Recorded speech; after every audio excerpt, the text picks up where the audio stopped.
Di mata mereka, kamu adalah penjahat yang harus dihancurkan. Assalamualaikum warahmatullahi wabarakatuh. Hai guys, welcome to my channel. Kembali lagi bersama aku di sini Bang Cono. Seperti biasa pada kesempatan kali ini ya, aku akan kembali general rating. Ini energi umum, energi semua orang. Bisa saja resonate ataupun bolak-balik ya dari apa yang kamu alami. Jangan pernah menjadikan video ini teman-teman sebagai acuan, oke, di dalam kehidupan kamu ya. Sebagai pengambil sebuah keputusan di dalam kehidupan kamu. Jadikan video ini, tayangan ini hanya sebagai hiburan semata. Oke? Garis bawahi hanya sebagai hiburan semata. Ya, anggap aja ya teman-teman, setiap readingan yang sifatnya positif itu sebagai doa, dan setiap readingan yang sifatnya negatif sebagai bahan perbaikan diri ya teman-teman, bagi kita semua. Dan itu semua aku kembalikan pada Tuhan Sang Maha Pencipta dan pada diri kamu masing-masing. Oke. Nah, baik, di sini kartu tarot sudah aku shuffle, aku pilih kocak. Ya, seperti itu. Kemudian tema kita untuk readingan kali ini.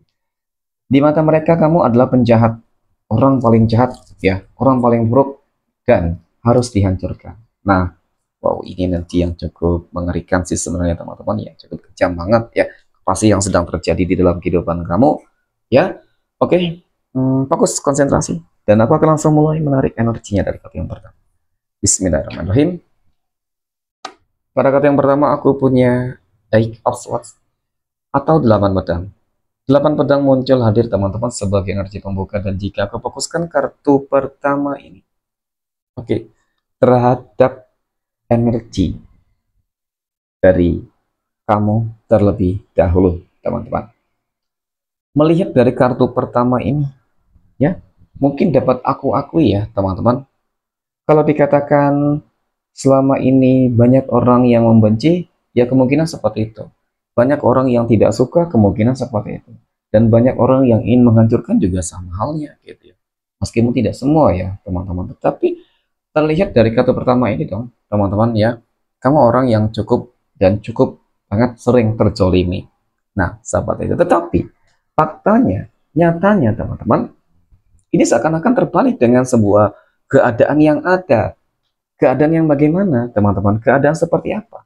Keadaan yang dimana siapa yang berbuat jahat, siapa yang berbuat buruk, kamu yang dihakimi, kamu yang dijolimi di situ, ya. Dan kamu yang dianggap sebagai penjahat.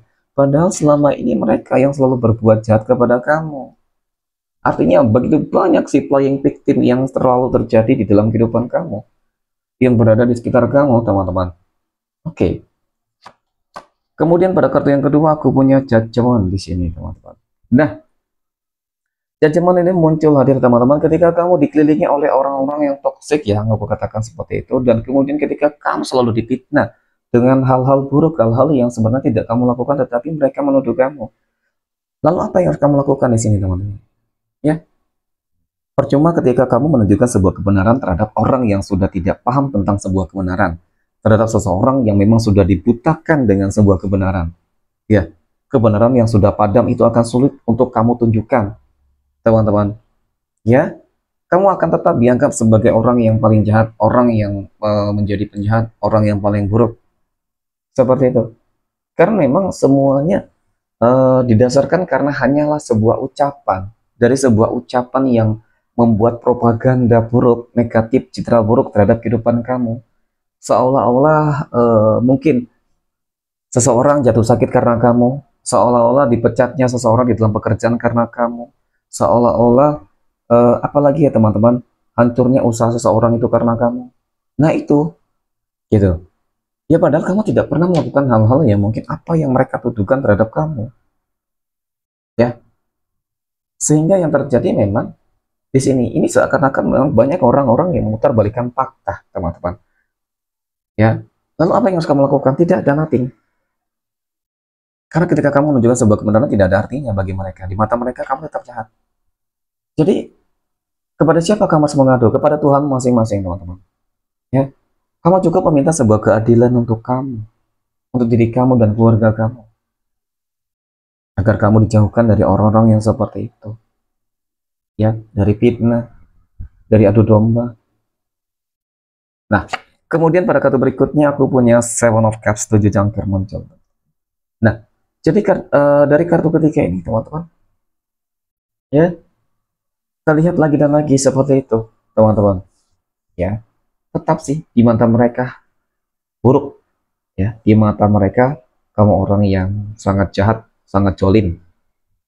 Ya, teman-teman. Padahal kalau melihat dari kondisi keadaannya, ya mungkin kamu orang yang terjolimi. Ketika mungkin bisa jadi ini, teman-teman. Kamu minta doa kepada Tuhanmu, ternyata Tuhanmu itu mengabulkan doa kamu. Ya, ternyata doa kamu dikabulkan dan Tuhan langsung memberikan sebuah karma terhadap orang-orang yang zalim kepada kamu. Loh, itu kan karma memang dari perbuatannya, bukan apa yang mungkin kamu perbuat terhadap mereka.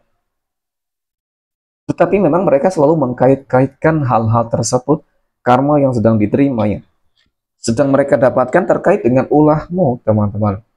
Contoh ketika mungkin kamu memiliki pendamping, leluhur, kodam pendamping, dan lain sebagainya. Jadi yang dituduh kamu serba salah. Ketika seseorang memiliki kemampuan ataupun memiliki, ya ada yang menjaga, teman-teman, ya dianggap kamu yang berbuat buruk, jahat kepada mereka, dan ketika kamu tidak memiliki apa-apa, ya kamu juga yang terus disakiti oleh mereka, dikirimkan, ya mungkin cinkah dan lain sebagainya, ilmu hitamkah dan lain sebagainya. Jadi memang serba salah di dalam kehidupan. Pada intinya memang ketika orang sudah benci, teman-teman, tetap di mata mereka kamu akan buruk. Biarpun kamu melakukan, ya, berbuat 1000 kebaikan, 1.000.000 kebaikan, dan bahkan 1 miliar kebaikan, itu tidak akan ada artinya. Tetapi ketika perbuatan kecil yang kamu lakukan, keikhlasan yang kamu lakukan, teman-teman, contoh nih, kamu memberikan sumbangan terhadap anak yatim dengan ikhlas, ya, 5.000 perak, 10.000 perak, ketika kamu ikhlas, maka itu nilainya sangat gede di mata Allah, Tuhan semesta alam, teman-teman. Nah itu, ya, jadi tidak ada artinya menjelaskan sebuah kebenaran terhadap seseorang yang sudah pada mata hatinya, teman-teman. Oke, dan kemudian, aku punya Nine of Swords, 9 pedang, teman-teman. Kamu yakin tidak, percaya tidak, bahwasannya orang-orang yang mungkin suka memfitnah, orang-orang yang suka membuat sebuah propaganda buruk terhadap kehidupan kamu, suka memutarbalikkan fakta dan playing victim, teman-teman, Tuhan itu akan benar-benar menunjukkan, ya, sebuah kebenaran dan kemenangan untuk kamu. Siapa saja orang-orang yang mungkin berbuat buruk selama ini terhadap kehidupan kamu, Tuhan akan segera mengungkapnya. Ya, Tuhan akan segera memberikan sebuah kemenangan untuk kamu deh. Ditunjukkan nih, ya mungkin pertama seseorang tersebut ya mengalami musibah kah, mungkin mengalami kehancuran kah, teman-teman, di dalam bisnis, usaha, pekerjaan, rumah tangga, dan lain sebagainya. Jadi seperti itu. Kenapa aku yakin, teman-teman? Karena di sini ada the word, ya. Karena semakin mereka berusaha berupaya untuk teman-teman, ya, menghancurkan kehidupan kamu, itu juga nggak bakal berdampak. Itu nggak bakal berdampak. Ya, kehidupan kamu akan terus insya Allah diberikan sebuah kemudahan, kelancaran, rezekinya, teman-teman, ya. Nah, kalau untuk masalah rezeki sih memang tergantung dari kamu juga, ya, teman-teman. Kalau kamu ingin rezeki yang lebih bagus, ya kamu usahanya harus lebih ditingkatin. Pekerjaannya harus lebih kerja keras, kerja cerdas, ikhtiarnya, doa yang paling terpenting. Ya, hubungan kamu dengan Tuhan kamu masing-masing itu menjadi fondasi utama di dalam kehidupan, teman-teman. Ketika tingkat spiritualitas kamu bagus, maka jalan kerezekian kamu akan terbuka lebar. Pintu rezeki kamu akan terbuka selebar-lebarnya, teman-teman. Dan disitulah nantinya, ya, peluang yang bagus harus kamu manfaatkan dengan baik, sebaik mungkin. Karena peluang itu belum tentu akan datang untuk kedua, ketiga kalinya, teman-teman. Nah, kemudian pada kata yang terakhir aku punya justice.